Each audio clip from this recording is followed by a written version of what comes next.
problems facing New Zealand's primary sector have been mounting at a rapid pace. So I think it's time for open hearts and open minds.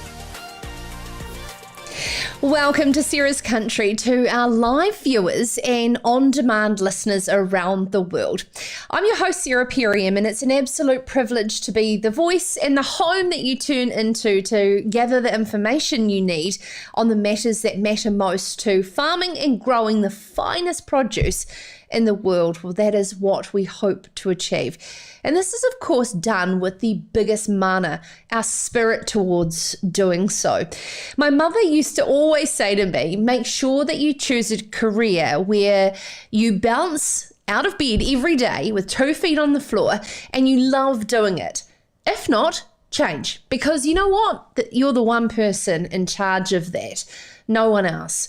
It's a bloody hard gig producing food and fibre, but for our New Zealand farmers and growers, they either choose to do it for their families, the bank, or for their own happiness. The coolest thing I love on this show, Sarah's Country, is the creativity that we bring to this table to try new things, expand our horizons and learn from one another, because we are entering into a new world, where new power is taking over from old. This is being described as participatory movements around the world, and New Zealand will lead the way. I absolutely can feel it. This is if we're going to define why we do what we do, and we sell that story, not only to our consumers, but to ourselves. And you know what? That's the reason I jump out of bed every day to do this wonderful show and bring you that reason to continue to as well. Actually, jumping out of bed today was awesome because I didn't have to sideline around and contend with a teleprompter in my kitchen to put the jug on. I've got my dining room back. It actually looks like a dining room. It was for those who are new to Sarah's Country, where the boys had the production switches and everything like that. And we've just moved into the new studio at Taitapu. My team said to me, Sarah, we love your cooking, but it's time. It's time that we finally move into this new studio that we've been working months and months on. And I wasn't ready, they said, you don't have time to put the little finishing touches and your bookends and your fancy little features on your new set. I mean, there's more for that in the new year. And this is something that COVID has taught me, and I'm sure all of us, is that we can't overplan it to perfection before we start. We just have to get on with it and start. And of course, with all of the changes facing this industry, that's exactly the same mantra that I love to be able to portray on the show. And that's something that those trainers tomorrow in the Melbourne Cup certainly have to. They've done everything to get those horses to the gate. But you know what? Once they're out those starting gates, she's all on and there's no control. I would love to hear from you who is watching along with us live across multiple platforms in alliance with the fantastic family that is Farmers Weekly at Global HQ and Fielding. I want to hear wherever you are, YouTube, Facebook, go into the comments. Let's share some tips on Melbourne Cup. Have you got any? Of course, it is going to be a different Melbourne Cup without a crowd, but I'm sure there will be millions and millions tuning in at 5 o'clock for that ultimate race tomorrow. And also too, over the weekend, I was doing a bit of shopping, let's say for the studio. Christmas, my goodness. It wasn't even November, let alone December, and it's everywhere. And I am really excited about Christmas. I'm actually not a Grinch. It's my first Christmas, my brand new home, and I am going to be one of those Christmas geeks. Do you hate Christmas? If you do, why? Do you love Christmas? And in New Zealand, we should be super lucky that we actually get to spend quality time with our family and friends and in large groups as well, especially at music festivals, when the likes of the UK has announced another national lockdown. So are you a Christmas Grinch? Do you think that Christmas is going to be uniquely different this year because of COVID? I'd love to hear from you. Now let's talk about what tonight is on the show. This is a really cool story. It's government funded vineyard hemp trial. What does that mean? Well, we're going to talk to co-founder of the new skincare brand, Hark Zander. Kirsty Harkness will join us, where they're planting cover crops of hemp amongst a Marlborough vineyard. And that's after 7:20. At 7:30, Rob Hewitt, the Farmlands co-operative chair, is going to join us to talk about how Farmlands came through it unscathed in the annual report, despite COVID and the impact on the business. And 7:45, Ross Verry, CEO for Syndex, which is an online private market investment firm, is going to talk about why private and public investment is coming together to find a new way of acquiring capital into the future. But up next on the show, I've been looking forward to speaking to board member of Fencing Contractors Association, Shane Beets. The Ministry for Environment have come out with some pretty full-on statistics around what will be required to fence off waterways under the new national policy standards. But would you believe that they may have only got halfway there? Looking forward to speaking to Shane very shortly here on Sarah's Country. This is Sarah's Country. Balance has its own team of innovation specialists. It's our job to lead the way, working with some of the most cutting-edge science and research. We've got partnerships with some of the best suppliers in the world, so our farmers get the very best products for New Zealand farms. And in every region across the country, the conditions are very different, and farmers and growers' needs are too. That's why we're always looking for solutions that are just right, like here at our Huntly Service Centre. And here in Canterbury, we've got a self-service silo, so I can pick up fat when it suits me. And here in Morrinsville, we've got a world-class mill. That means that we can safely deliver our customers with the freshest, highest quality feed and minerals. It's about putting the customer first, because that's what drives our business. We've been focusing on faster turnaround of orders. We've got to get the right products to the right places at the right times. Here in Taranaki, we've got New Zealand's only urea manufacturing plant. It's where we create our premium sustained fertiliser. We're supplying nationwide and working locally. By getting to know you and what you want to achieve, we can help you get there. And with the new My Balance platform, Balance has put my farm at my fingertips. In fact, we offer support in all sorts of ways, sharing the best nutrition practice with farming families across the country. Whether we're talking about animal health, farm productivity, or looking after our natural environment, sustainability underpins everything we do. We use our local expertise and the latest tools to help farmers and growers navigate the changing regulations, so you can leave your farm in great shape for the future. And we can be really accurate, avoiding areas like wetlands and waterways with our award-winning Spread Smart tech. It makes the job far safer, more efficient, and gives you the best results. When you've got access to that kind of know-how, you've got the support you need to make sure you're farming sustainably. It's that kind of thinking that'll keep us going for generations to come.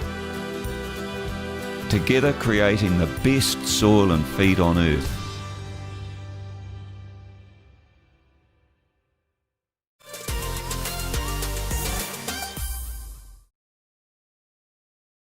Pouring the comments in below wherever you are watching Sarah's Country Live. I will get to some of them. Love some tips if you're into the racing and you know who may come in tomorrow in the Melbourne Cup. Of course, a very different Melbourne Cup, but you know, it's been a very different year, hasn't it? And of course, are you a Grinch around Christmas, or is it actually something that you really enjoy? I'm in that camp, and I'm proud to be. I'm not going to be that crazy person who has like the most lit up house in the street or anything crazy like that. But I think the older your family get and little ones start to come around, it does become very special. And I think a lot of us just find that it's socially acceptable to be a Grinch these days about Christmas. Oh, it's just another day, it's commercialised, rah, rah, rah. But really, you know, so I'm going to actually put that to our guests throughout tonight and where they may be spending their Christmas. Following Neil Wallace's article in Farmers Weekly last week, the government appears to have underestimated the cost of fencing waterways to exclude farm livestock. Are we surprised? But this is by about 50%. And there is also the question of if there will even be enough fencing contractors out there for this mammoth task. Fencing Contractors New Zealand says figures are quoted by the Ministry for the Environment as part of the essential freshwater policy are not realistic. In a document released last month, it estimates that 32,000 kilometres of waterways will have to be fenced under the new stock exclusion rules at an estimated cost of $773 million. I know we have a global audience here on Sarah's Country. I want to let you know that that is on top of nearly all of our waterways on farms in this country already being fenced. This is a movement in terms of the rules of how far off the edge of the waterways that is. And joining us now is Shane Beets, board member for Fencing Contractors Association. Evening, Shane. Thank you so much for coming on the show. Now, taking that into account, we do have to acknowledge we do have a global audience here and things are done differently in all parts of the country. Can you paint the picture by the numbers for us on how far off the money our government actually were when they came out with this idea of a 1 metre rule as opposed to a 5 metre rule? Hi, how are you, Sarah? Lovely to be on the show tonight.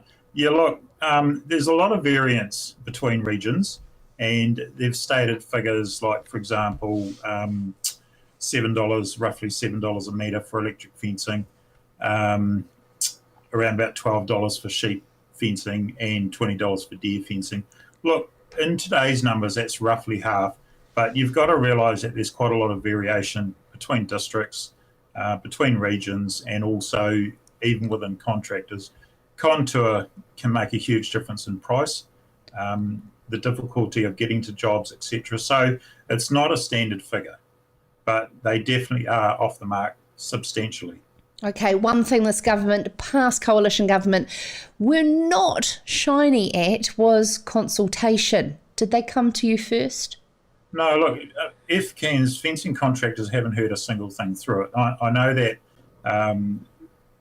Federated Farmers did a bit of work, but again, I understand a lot of that was shut out. So it's quite disappointing, especially when the Ministry for the Environment has come up and publicly stated figures of what they would expect it would cost and how much actual meterage is required to be done. Now, interestingly speaking, there's been several bigger fences that have been approached by regional and district councils for pricing as well. And the feedback has been the councils are quite surprised, in fact, even a little distraught to realise that they're halfway off the mark as well. So where they're getting this pricing from is pie in the sky stuff. It's probably 15 to 20 years ago that they've got these prices. I just had a thought, Shane, because, you know, it's common knowledge that you go 50-50 with the neighbour. A lot of these waterways, the neighbour's the Crown. Well, absolutely. I mean, we've got dairy clients, for example, that need some serious railway fencing done, and this is fencing that's been in place for 60, 70, 80 years, and it's all falling over. And even my conversations with some of my clients, they've pretty much stated that it's on them, even though their neighbour is told, for example. And it's a sad situation because in the private sector, you're right, standard practice is the neighbour would pay 50% of the cost. Okay, we're going to get to labour, but what about materials? How are we placed to even take on such a challenge? Well, look, I'm not sure about that really. A lot of our trees get exported to China, which creates big problems. We've had it quite regularly in the last 8 to 10 years that I've been commercial fencing, where there will be periods that it's so difficult to get posts. The suppliers will be looking after us fencers to keep us in work, and none of the farmers can get materials. Look, I can't see how they will solve that. Realistically, there's only so many people that are producing posts in this country, and I can't really see how they're going to produce enough for it in such a short period of time. Just remember also, all of us fencers have our standard work to do. For example, in our own business, we concentrate on lifestyle and subdivision with a little bit of farm work.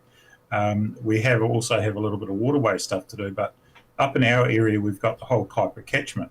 There's not a lot of fences up here. It's a huge, huge project.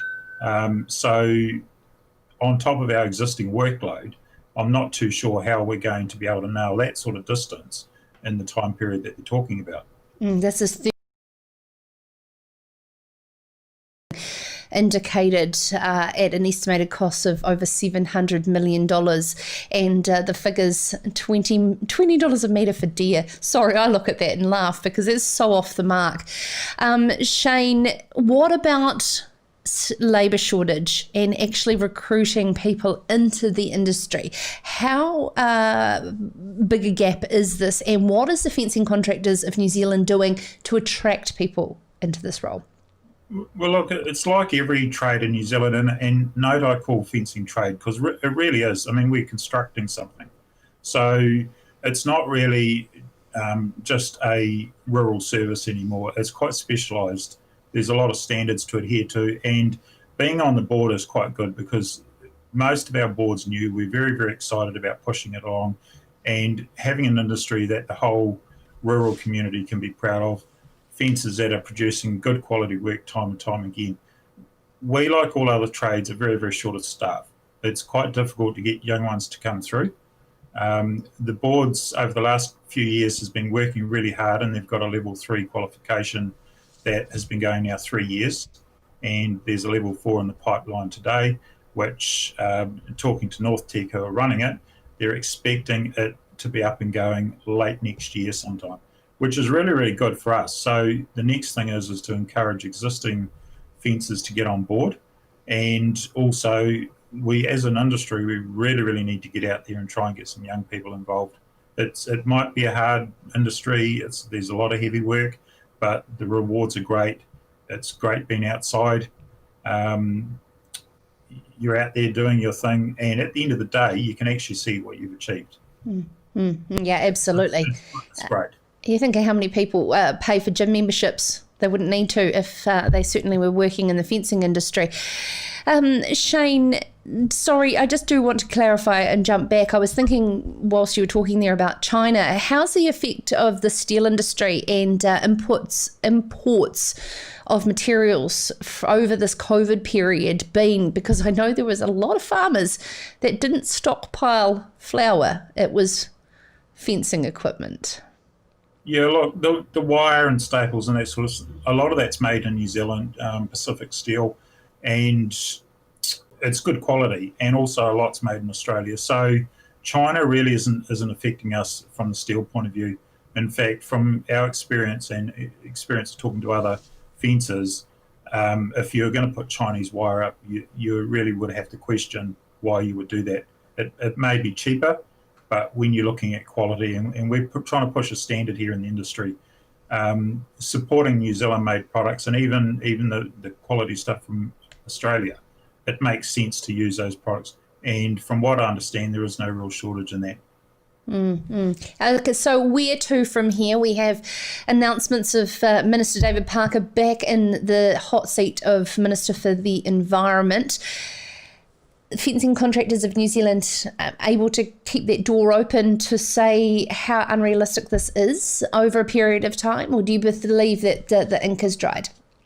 Well, look, at the end of the day, I think Labor's in, and great on them for being in, but I think they've got an agenda in place. They want to clean up the waterways in New Zealand, and rightly so. I do think the time frame's quite short. Whether it's achievable or not, I'm really not sure. But where we stand with our industry at the moment, I really don't believe that we've got the people to be able to get it done. Farmers, realistically, yes, they can do short amounts themselves, but I really can't see the big farms that have got 10s, 20s, even hundreds of kilometres to do. They won't be able to do that themselves along with their normal farm work that they have to do. Shane, before you go, we're talking about Christmas or the Melbourne Cup. You can choose which one. Well, look, I watch with interest on the Melbourne Cup, but I've never really followed the horses. I can comment on both, so that's my comment on the Melbourne Cup. No hot tips from Shane? No. No.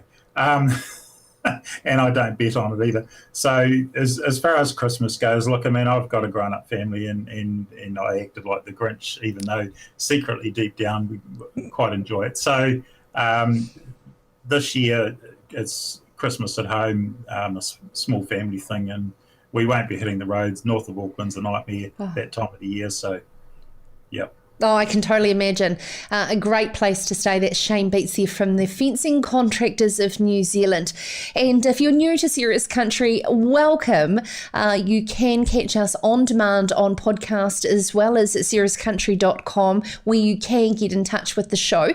For all of your suggestions on guests, my email inbox, I'm not lying, it feels like it's doubled in your emails coming through. Sarah@seriouscountry.com. Please keep them coming, because I forward them on to our new editorial producer Tessa, who is really hitting the ground running now and pulling this show together.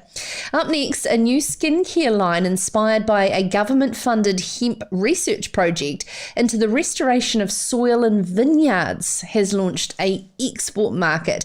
Kirsty Harkness, the co-founder of Hark Zander and the manager of Marlborough Vineyard, a manager of a Marlborough Vineyard, joins us after the break to talk about how this is a win-win scenario of a multi-species land use, and why she's finally landed with hemp as the ultimate cover crop. This is Sarah's Country. Delicious. Ever wondered where it starts? Does it start with care? Respect. Fresh grass 365 days a year.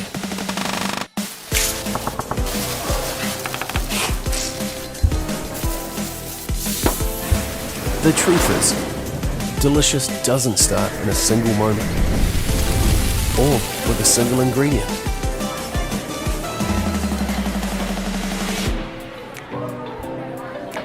Delicious starts here.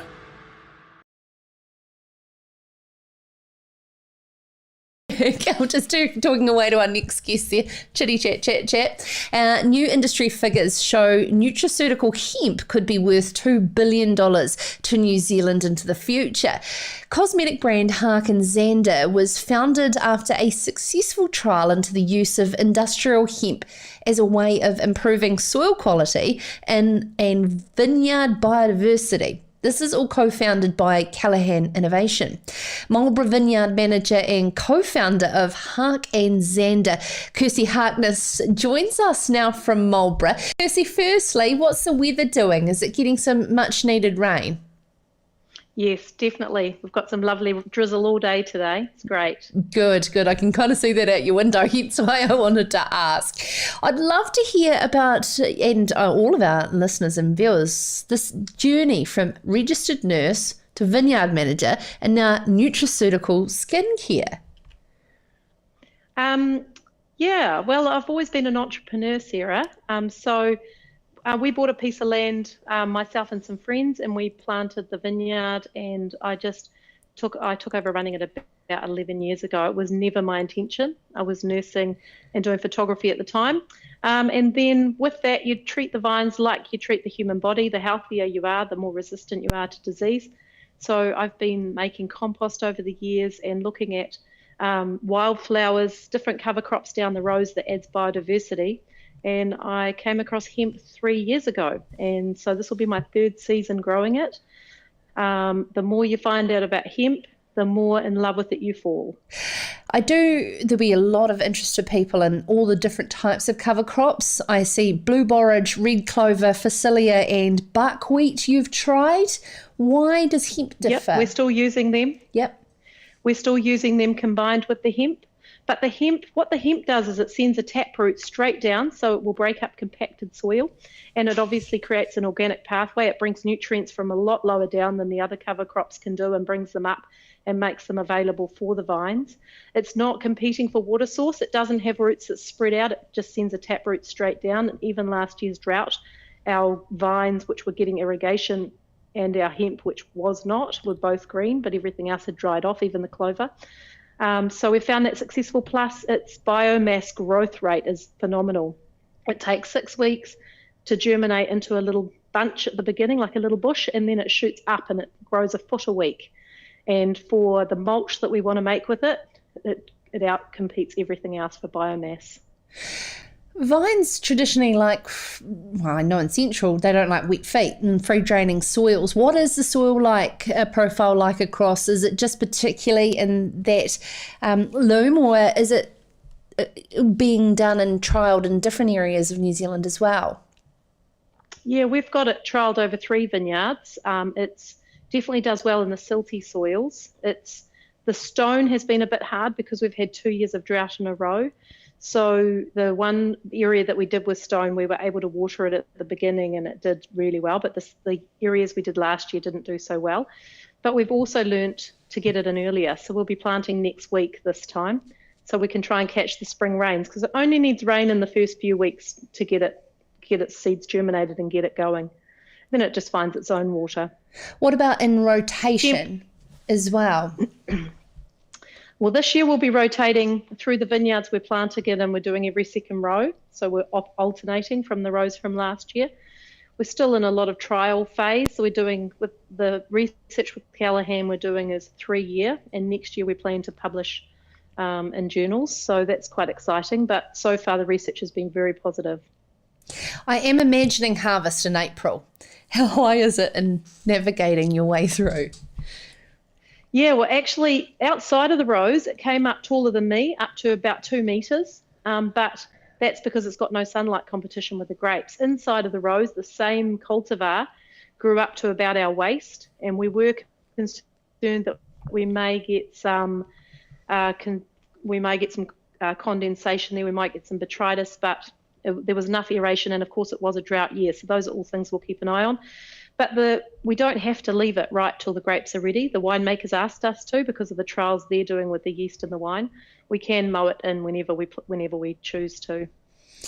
Kirsty, you are on the New Zealand Hemp Board, a government hemp committee, and we've seen some significant growth since we've had regulation change here in this country.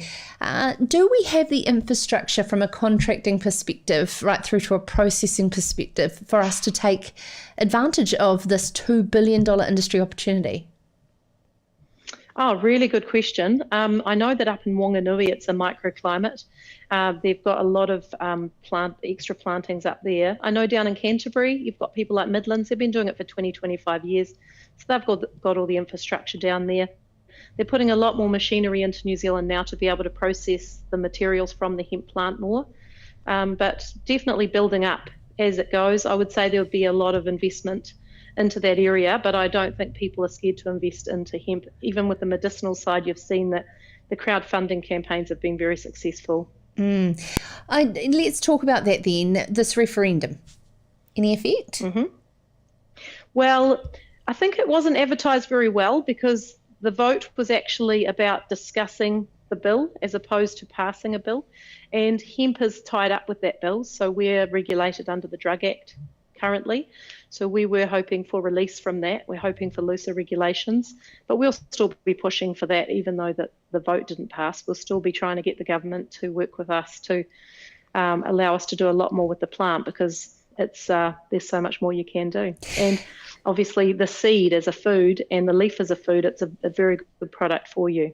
And as an oil, bringing this into the skincare company Hark Zander that you have co-founded, have we got to a point, do you believe, that consumers have got enough critical thought to understand the production elements of bringing together, grapeseed oil and hemp seed oil in this unique production system that we can create here in this country and benefit off our wine's profile? Yeah, well, I think a lot of people see cannabis as this thing you smoke. Like, I even had someone message me to say they bought our oil and tried smoking it. And yeah, they're joking, but everyone jokes about that. But I definitely think that people, their knowledge base is growing. People like the grapeseed oil, people are realizing that the goodness in nature, the antioxidants that are there, the way that it nourishes our skin, you I think people, you look at the supermarkets, people buy a lot more organic now. You're trying to move away from the synthetics, trying to move away from the fake fragrances and all of the chemicals that are added to things. And that's what we've done with this Hark Zander product. We've gone 100% natural with it. And can I point something out to you? With food products for hemp, you're not allowed to have the leaf anywhere on your product.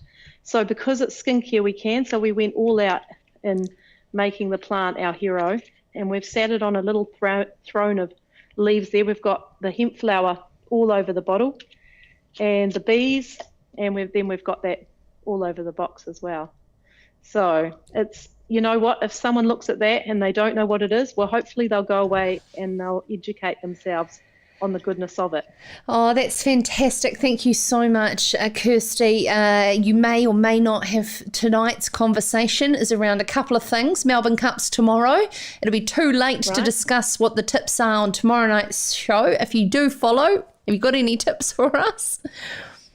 No, but I'm ready to put down here in Blenheim, we've got a local group that put a bet in, so I'll be looking at that one tomorrow. Bit of a syndicate. And what about Christmas? Where do you love to spend Christmas? With family in Auckland. Oh. Yeah, sometimes we head to the Coromandel where my parents live, but I've got an amazing large family in Auckland, which is cool. And Auckland is apparently lovely when everyone buggers off. People from around the country probably don't really care about that, but apparently it is, and I'm sure it will be over that time. Hey, thank you so much, Kirsty Harkness, my apologies, that Callaghan Innovation, very cool. And you can, of course, find out more online.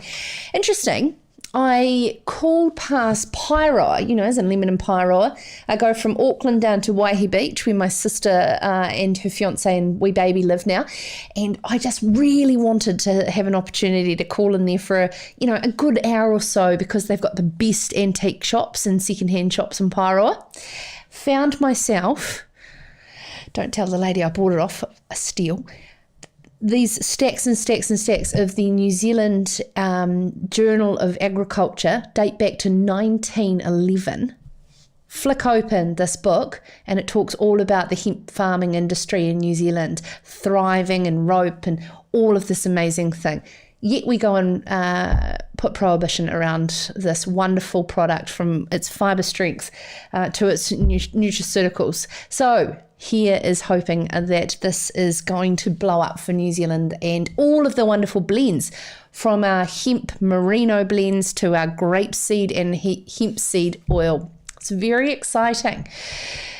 And of course, so is our next guest on the show. I can see him sitting there waiting, laughing at me for that segue. It is Chair for Farmlands Co-operative, Rob Hewitt, on how Farmlands scathe through COVID. What are they doing right, and what is in the pipeline to improve on? Rob Hewitt up next. This is Sarah's Country. The recipe for perfect beef and lamb.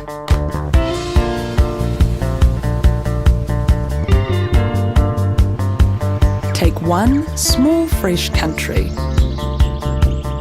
Make sure it's nice and remote.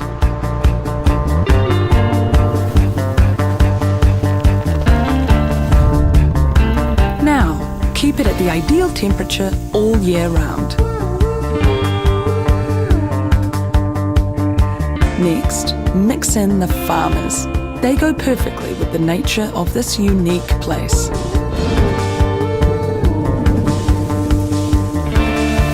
Add regular sprinkles of rain to really bring out the lush meadow grass. Then let your animals happily graze on this grass all day, every day.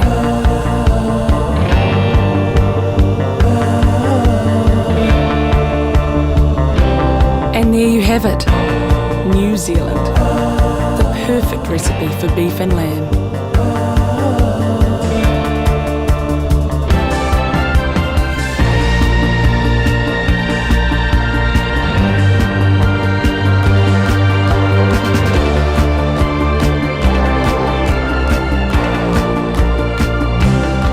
Taste pure nature.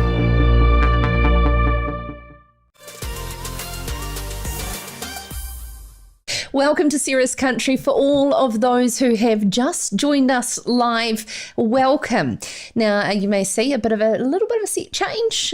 We are broadcasting from the new studios in Tai Tap. The boys decided that as much as they loved my cooking from home, it was time that we at least moved into what will be our new set we will reveal in the new year. It's very exciting times. In the comments below, I want to hear some tips on the Melbourne Cup. I don't have anything coming through. Maybe we've given up. Do we not care about the Melbourne Cup?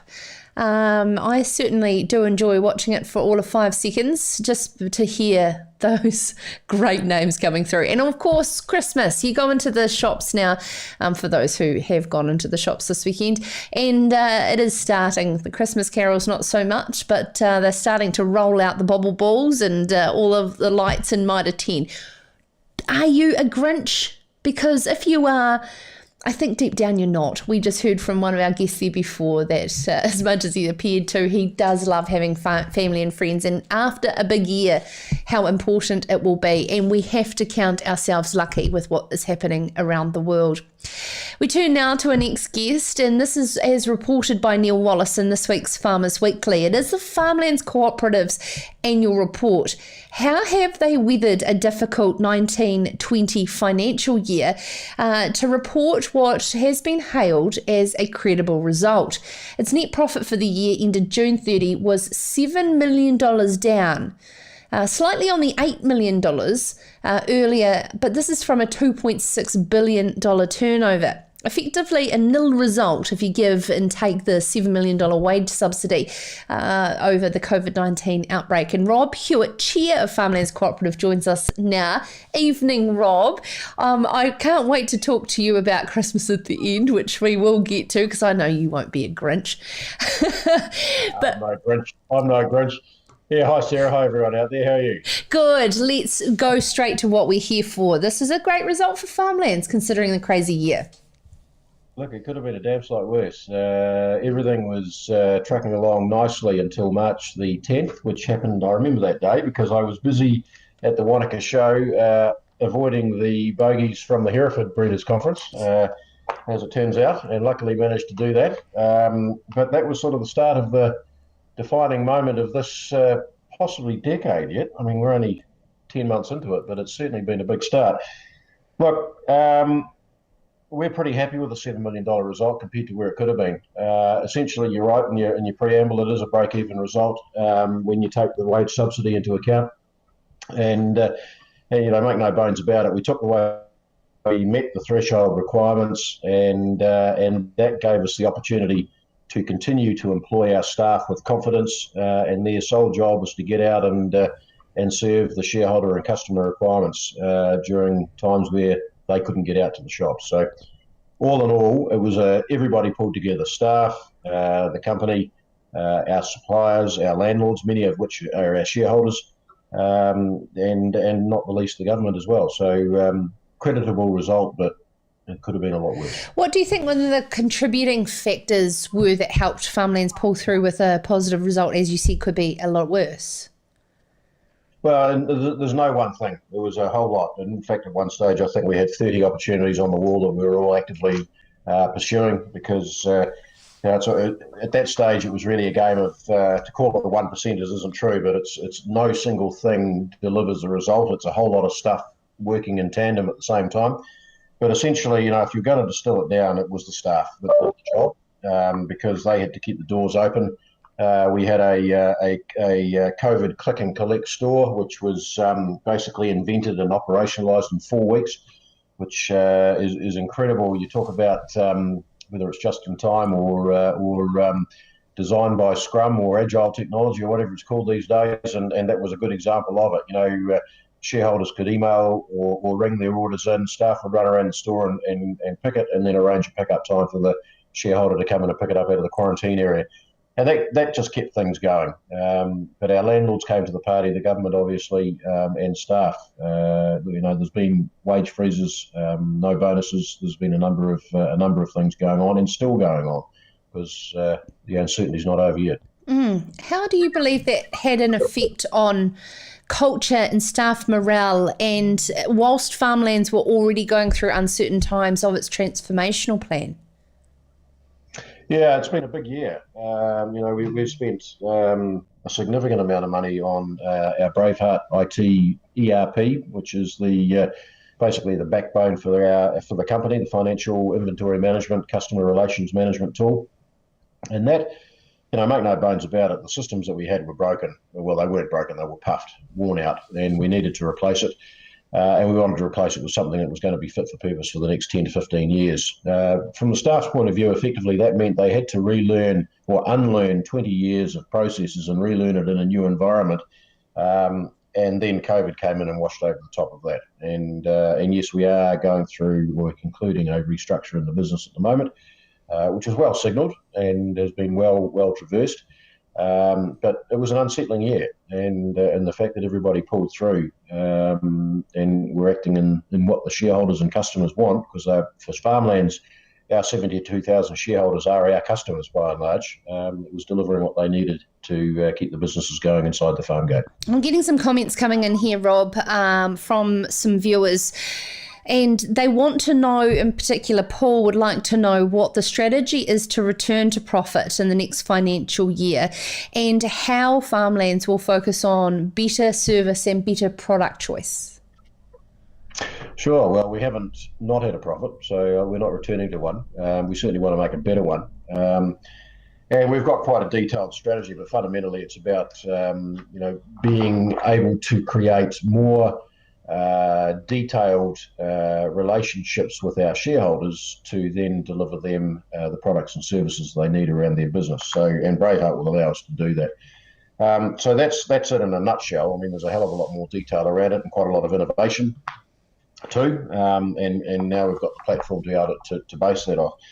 And our products and services will come out of that. So, I think of one particular area in our innovation sector, for instance, there's a lot of activity around, Farm IQ is part of the solution because Farmlands owns a portion of that. And, you don't have to look too far these days to start thinking about water management plans, nutrient management plans, farm environment plans. All that data's got to be stored somewhere. And Farm IQ is, I'd like to think, a logical choice. So Farmlands is looking at how can we leverage that to best serve our customers who are our shareholders.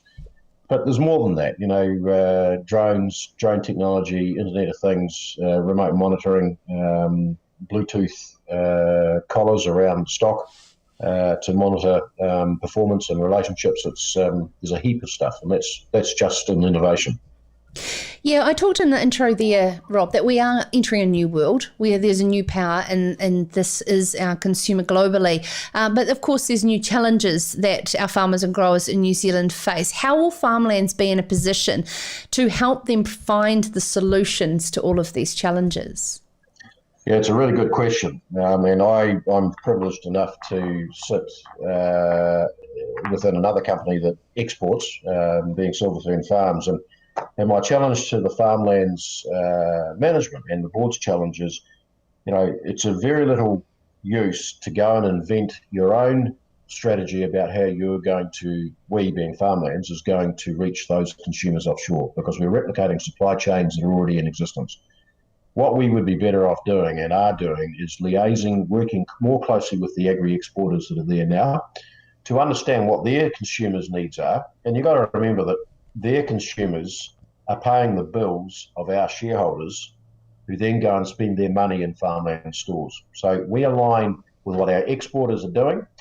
Together, we understand the consumers in market and what their requirements are, and then we can both take a decision or work together to work out how do we best meet those needs. And that will have direct implications for the products and services and the ranges of those that we stock and recommend. Okay, changing tact. I just have this gut feeling that you would be a horse racing type fan. Rob? No. Look, at the risk of pissing off Farmland's significant horse equine feed market, no, perhaps I won't say what I think of horses. Horses and I aren't very friendly, to be honest, Sarah. I'd much rather a quad bike, even though they roll over from time to time. But Yes, in terms of Melbourne Cup, will you be watching tomorrow? It's tomorrow. Yeah, look, to be honest, I'm too bloody Scottish. I don't bet. I do take part in the sweeps, which is always good. I figure that I've got no knowledge, and if I can have a bit of a yahoo with other people who have no knowledge, then that works great. But if I'm having to take on somebody who knows what they're talking about, I'm never going to win that game, so I'd rather go and buy a beer. From my father's syndicate of horses, I'm not going to take his bets either on that, tips on that one though. Rob, what about Christmas? As I said there, I want to give you a right reply to me assuming that you'd be a Grinch around Christmas. No, I'm no Grinch. I like... actually, we started a tradition here on the farm, which the kids have really... I mean, the kids have all left home now. They're at university. But we started this treasure hunt around the farm about 5 or 7 years ago. And we all shoot out on the motorbikes and go for a strop around the farm and have a look. And really it's about getting them out of the, it's between the brunch and the lunch. Go out and do something. And this has become the new tradition, which will continue. So my job is to go and drop clues around the farm the day before in plastic little bags, waterproof bags, for them to go and chase. So that works really well. Fantastic. That's awesome. Thank you so much, Rob Hewitt. They're the chair for Farmlands Co-operative following the annual report, sliding in there to a $7 million profit. Now, up next to close on the show, we have Ross Verry, the CEO of Syndex, on the latest from the NZX webinar that was held last week on how the shifts in the capital markets are offering opportunities to harness cash and grow our private market and our private businesses here in New Zealand from a range of different sources. Of course, in the environment that our capital markets exist in, with extremely low interest rates, heading into potentially a recession. Ross Verry will join us very shortly on Sarah's Country. This is Sarah's Country.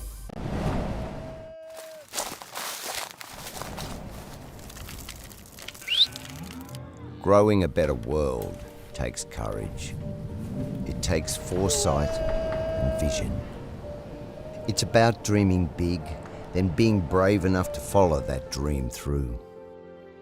To create a world where food is plentiful, soils are healthy, and rivers run crystal clear. A world where we grow more with less, where livestock is tended to with care. Energy is friend, not foe, and waste is a valuable resource.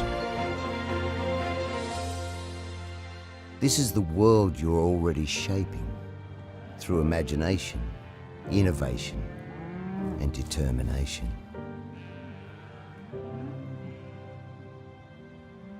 So as small steps become huge leaps, you move boldly forward.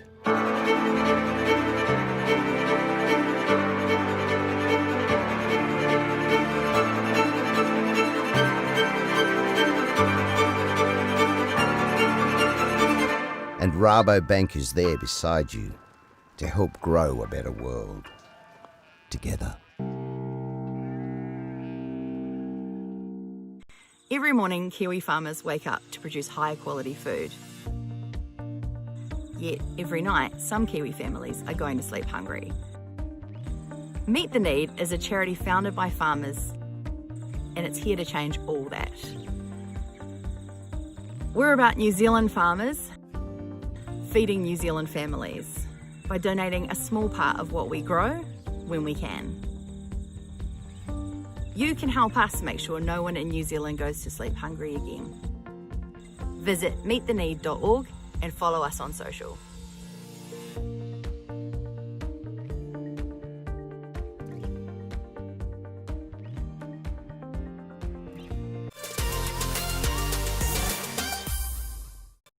Well, following another of, if you haven't actually caught them, the NZX webinars, they are very thought-provoking and they have some incredible guests, of which, if you do follow Sarah's Country, we do tend to have them on the show following. Of course, the wonderful Julia Jones last week. Now, last Wednesday, their webinar, this is the New Zealand Stock Exchange for those watching around the world, joined up with Syndex. This is an online investment platform for the private markets, providing digital digital infrastructure for enhanced private market investing. And they have announced a partnership, this is NZX and Syndex, to support and nurture private companies from their first capital raise all the way through to potentially a public listing. Well, why are we talking about this? There's very few companies on the NZX that derive their revenue from the growth of industry of agriculture here, which is the backbone, we believe, of our economy going forward. This is the primary sector. Is there alternative ways to put your capital to work? Ross Verry believes so, and he joins us now from Syndex. Good.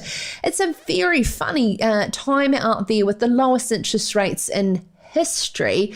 I mean, people are looking left, right and centre under the pillow in terms of where to put their cash. Yeah, they are. And it's a real challenge for some people because they've relied on that income from, perhaps more traditional investments over time to, to support their lifestyle and particularly some of the, the more elder people, more mature parts of our population who, aren't necessarily working a 40-hour week. They really rely on that investment to live off. And so we've, and I guess, one of the opportunities that we've seen, Sarah, is in the primary sector. And the reason we see it is because, we do see good returns coming out of the primary sector. And historically, the primary sector has performed very well. It's just been a matter of being able to provide structures which investors felt confident investing into. That's an interesting part. The structures going into the industry have varied across multiple different concepts from, the likes of $100,000 minimum to be a part of it through to we had the New Zealand Rural Land Company the other day as well, but they were more only interested in very high, large corporate farms. For those who are wanting to acquire capital from private sources and the security of where these investments are going into, can you paint that picture of that structure?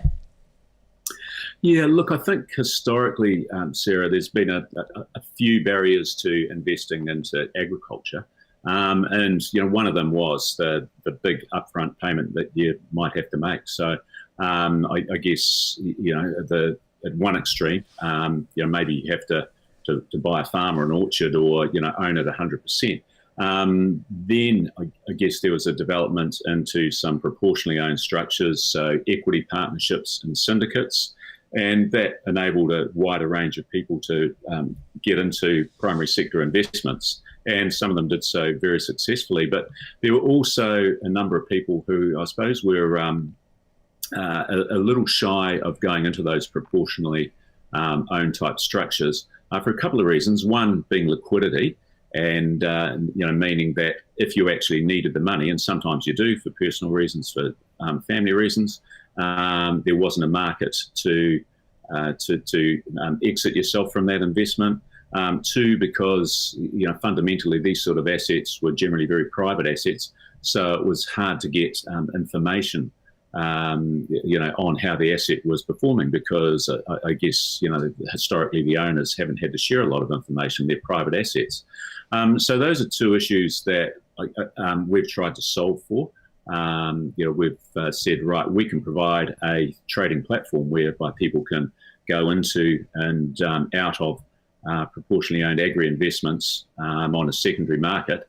But, in doing that, let's say the issuer or the underlying manager of those assets has to commit to providing good quality assets and good governance, good quality information and good governance of those assets, if they are expecting to get money from external investors. Can you give us governance structures and businesses in terms of scale and land use as well? Yeah, no, and there's a really diverse range at the moment, Sarah. I mean, you mentioned New Zealand Rural Land Co, and that's spent a little bit of time listed on Syndex, so it's a great example of how the NZX partnership could work. Listed on Syndex, obviously it attracted enough interest from the information provided, so that the New Zealand Rural land co-managers felt confident that, they would have success if they were to list publicly. And that's a structure whereby the investors are offered ownership in the land, not the entire business, just the land. And, they will lease that land to good quality operators who will provide a return to the landowners. Now, that structure has become really popular. This one is, in the first instance, going to be focused on dairy. That's where the managers think the best opportunity is right now. But I guess what it's doing is it's saying that you can get return from an investment that you understand, and you've got less exposure to the operations, which you probably aren't capable of managing yourself as an investor, and perhaps less exposure to the international commodity markets. So for those investors who we talked about before who need the income, they know that they're going to get a consistent return, hopefully year in, year out. So that sort of separation between land ownership and operations has become quite popular. That's a public, or it will be a public issue. There's a lot of horticultural type syndicates that are and funds that are in the market now too, where you can invest again, perhaps 50,000, perhaps 100,000. Some of them will be split into smaller parcels, but I guess still quite significant amounts. But again, you can get that exposure more to the land than necessarily the operations. So I think that's been a piece of innovation that we've seen over the last 2 or 3 years. I've got a couple of last questions for you. One is around a mixed family succession option beyond a bank's capability and the ability to grow businesses through actually seeing out that we don't need to have this intergenerational 100% ownership to carry on a legacy. Yeah, and I mean, that's a issue that the industry and lots of industries, actually just private companies generally, have been grappling with for some time. And again, we think there's solutions there because, to I suppose follow up on Adrian Orr's, suggestion or recommendation that we start putting our capital to work. I mean, I think that that investors, outside the family farm ownership model, are becoming more knowledgeable, more attracted to primary sector investments, and with a little bit of innovation from advisors, and we obviously think that we can provide, I guess, structures and in a way that allows people to invest with confidence. That we think there is the ability for, and it could be in a debt form outside banks, could be in an equity form, to provide almost a bridging type funding solution whilst that intergenerational succession is undertaken. How faceless are the investors? Because there's a term smart money where you're actually bringing both an expertise and cash to the table, which can have significantly more value than the money itself. Yeah, that's a really good point. And I think, one of the things that we encourage when we're trying to match investors' money with the investment itself, or the let's say the original owners who might be looking for external capital, is mutual due diligence. So the investor would naturally and logically undertake some due diligence on the investment they're putting the money into. I think it's equally, if not more important, for I suppose the sellers of that equity in their business to be really clear and really careful that the investors coming in, one, sort of share the same sort of values, and you understand each other's investment horizons, but then also sort of test whether they can add value in some other way, and it's probably a very simple example, but maybe someone can bring some really good financial management skills. That's that's quite possible. Maybe. Yeah, and one thing, lastly, Ross, is my biggest criticism to the industry as a whole has been because of the way our capital flows and is restricted and we've seen the rise in the cash flow, short-term cash flow of dairy grazing being because it's a return-based system. Investors want instant returns, and farming's not naturally all about that. If we want to have long-term growth in multiple different export markets, we need investors of capital with confidence in a longer term rather than that short-term return. Is there an appetite for that? Yeah, absolutely. And I think the criticism would also come from the other side, where the investors would say, where are the opportunities to invest for the long term?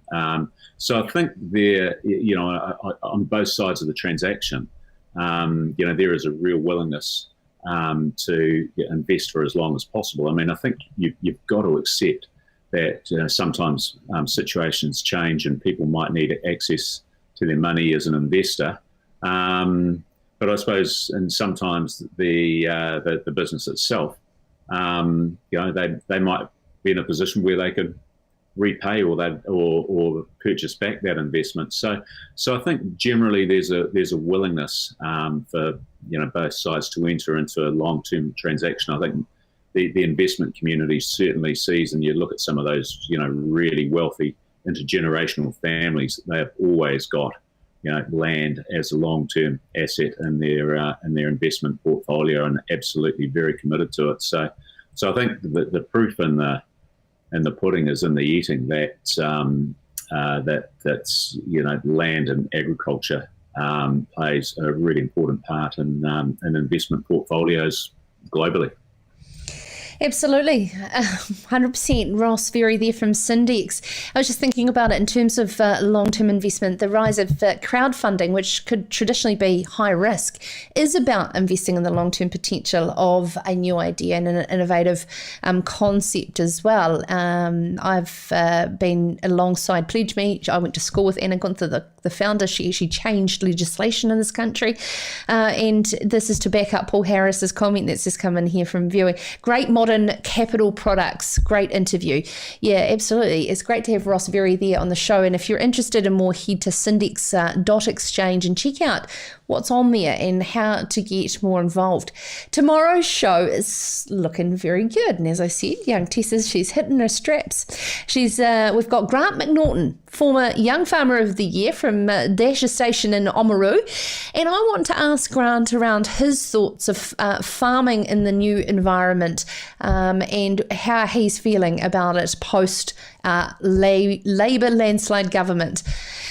Michelle Sands from Horticulture New Zealand will join us as there is growing unease as the Horowhenua vegetable growers feel they are being disadvantaged under the national policy statements, potentially stronger than the national ones in their regional catchment. William Robertson has been named the Massey University Agricultural Student of the Year.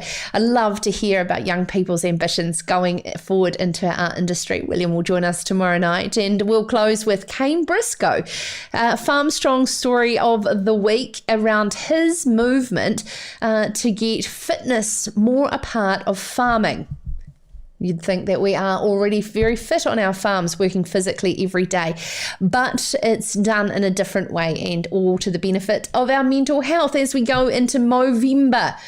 Oh, love to see some before and after shots. I'm sure that will be being taken about now going into that, and we will be back post Melbourne Cup. Of course, 7 o'clock tomorrow night, live across multiple platforms in alliance with Farmers Weekly. You can head to sarahscountry.com to listen live, or of course watch live and on our Facebook and YouTube channels. If you're on your smart TV, have a look at Farmers Weekly on YouTube and you bring it up, as well as, of course, on demand, thanks to our wonderful team in the UK who turn it around overnight. So it's there for you at 5 a.m. in the morning to listen on the treadmill or out as you're heading out. This beautiful daylight savings in the morning, bringing us that daylight so much earlier.